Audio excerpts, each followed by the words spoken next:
Stress ಇತ್ತು. ಎಲ್ಲಾರ ಮೇಲೂ ಕೋಪ ಮಾಡ್ಕೊಂತಿದ್ದೆ, ಬಟ್ ಯಾರ ಮೇಲೂ ಕೋಪ ತೋರ್ಸ್ಕೊಂತಿರ್ಲಿಲ್ಲ. ತುಂಬಾ ಅಳೋದು ಆತರ ಎಲ್ಲ ಅನ್ಸ್ತಿತ್ತು. ನಿಜವಾಗ್ಲೂ ಫಸ್ಟ್ ಡೇ ಇಂದಾನೆ ನಂಗೆ ಅದ್ ಫೀಲ್ ಆಗ್ತಿದೆ. ಯಾರ ನನ್ ಕೋಪವಾಗಿ ನೋಡ್ತಾ ಇದ್ದೆ, ಅವ್ರನ್ನೆಲ್ಲ ನಾನು ಕೂಲಾಗಿ ನೋಡ್ತಾ ಇದ್ದೀನಿ. Something changes I am seeing.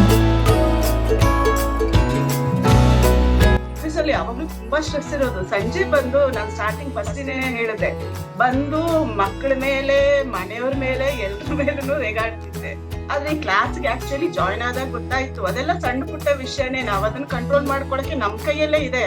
ಆದ್ರೆ ನಮ್ಗೊಂದು ದಾರಿ ಬೇಕು, ಒಂದು ವೇ ಬೇಕಿತ್ತು. ಆ ವೇ ಈ ಆರ್ಟ್ ಆಫ್ ಲಿವಿಂಗ್ ತಮ್ಮ ಕ್ಲಾಸಿಂದ, ತಮ್ಮ ಮಾತುಗಳು, ತಮ್ಮ ಮೋಟಿವೇಶನ್ ಇಂದ, ಮತ್ತೆ ಈ ಸುದರ್ಶನ ಕ್ರಿಯೆ ಕೂಡ ತುಂಬಾ ಹೆಲ್ಪ್ ಆಯ್ತು ಇದ್ರಿಂದ. ಎಕ್ಸ್ಪೀರಿಯನ್ಸ್ ತುಂಬಾ ಚೆನ್ನಾಗಿದೆ ಮೇಡಮ್. ನಂಗೂ ತುಂಬಾ ಸ್ಟ್ರೆಸ್, ವರ್ಕ್ ಪ್ರೆಷರ್ ತುಂಬಾನೇ ಇತ್ತು. ಬಟ್ ಇದುವರೆಗೂ ತುಂಬಾ ಚೇಂಜಸ್ ಆಗಿದೆ. ಮತ್ತೆ ಮೈಂಡ್ ತುಂಬಾ ಕ್ಲಿಯರ್ ಆಗಿದೆ ಇವಾಗ. ಮತ್ತೆ ಸ್ವಲ್ಪ ಆರ್ಗನೈಸ್ ಆಗು ಮಾಡ್ತಾ ಇದ್ದೀನಿ ಕೆಲಸಗಳು.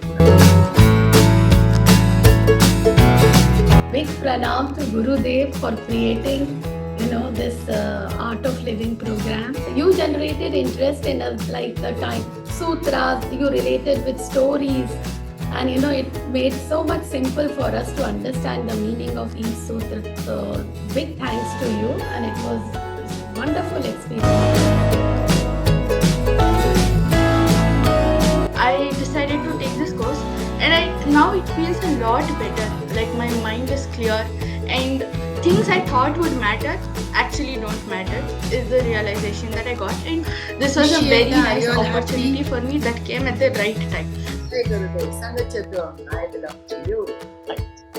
Jai Gurudev.